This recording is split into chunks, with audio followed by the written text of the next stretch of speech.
नुपुर शर्मा के बयान के बाद भड़की चिंगारी अभी आज भी शांत नहीं हुई है। उनके बयान के बाद न केवल भारत के कई प्रमुख राज्यों में हत्याएं, दंगे हुए, बल्कि भारत के उभरते छवि को भी एक गहरा चोट पहुंचा।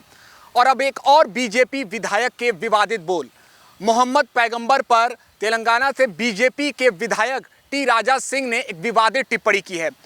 वीडियो पोस्ट जारी करते हुए उन्होंने न केवल मोहम्मद पैगंबर पर टिप्पणी की है, बल्कि एक विशेष वर्ग के लिए कुछ ऐसी बातें कही है जिसको लेकर तमाम विरोध प्रदर्शन किए जा रहे हैं और इसको लेकर एक वर्ग काफ़ी आक्रोशित है। बताया ये भी जा रहा है कि उनके इस बयान के बाद हैदराबाद के ओवैसी ने भी इस पर टिप्पणी की है और उन्होंने सीधे सीधे इस पर बीजेपी की मंशा बताई है। उन्होंने कहा है कि बीजेपी सीधे सीधे पूरे देश का माहौल खराब करना चाहती है और केवल मुख्य बातों को छुपाकर इन्हीं आधारों पर देश को गुमराह करने का प्रयास कर रही है। लेकिन इस वीडियो में हम आपसे चर्चा ये करेंगे कि आखिर में इन नेताओं की मंशा क्या है। वैसे अगर दूसरे वर्ग की बात करें, खुद हैदराबाद के ओवैसी परिवार की अगर हम बात करें तो वो और उनके भाई भी शायद इससे पीछे नहीं हैं। इससे पहले भी उन्होंने हिंदुस्तान के लिए या फिर भारतीय संस्कृति के लिए ऐसे कई बातें कही हैं जो काफ़ी विवादित रहे हैं और सांप्रदायिक तनाव का जड़ बने हैं। टी राजा सिंह अक्सर अपने विवादित बोल की वजह से सुर्खियों में रहते हैं, चाहे गौरक्षा के नाम पर हो, चुनावी यात्रा के दौरान हो। इसके अलावा दक्षिण भारत के बड़े से बड़े मंचों पर एक विशेष वर्ग के लिए की गई उनकी टिप्पणी अक्सर एक सांप्रदायिक तनाव का काम करती है। लेकिन सबसे बड़ा सवाल यहाँ पर यह है कि आखिर में ये नेता कब सुधरेंगे।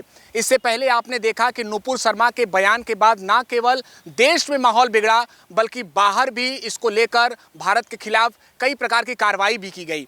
और सबसे बड़ा अब यही बातें सामने आती है कि आखिर में इन नेताओं के खिलाफ कब ऐसा कुछ स्टेप लिया जाएगा, कब ऐसा कुछ एक्शन लिया जाएगा जिससे ये अपने बयानों को लेकर काफ़ी संवेदनशील हो।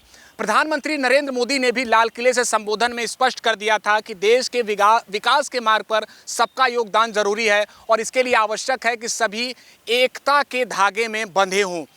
लेकिन शायद बीजेपी से ही ये विधायक वो सबक लेने में नाकामयाब हुए। अब देखना होगा कि आखिर में इन नेताओं के खिलाफ क्या कुछ कार्रवाई होती है। लेकिन प्रशासनिक अधिकारियों की माने तो इनकी गिरफ्तारी हो चुकी है और 153A और 295A के तहत इनके खिलाफ केस भी दर्ज कर लिया गया है। हमारी भी आपसे यही गुजारिश होगी कि इन नेताओं के विवादित बोल पर ऐसा कुछ भी प्रयास न करें, ऐसा कुछ भी पोस्ट न करें जिससे देश का माहौल बिगड़े। कुछ अन्य विषयों के साथ मैं आप सबके साथ जुड़ूंगा। न्यूज़ वॉच इंडिया के लिए वीडियो जर्नलिस्ट मान के साथ निशांत चतुर्वेदी, दिल्ली।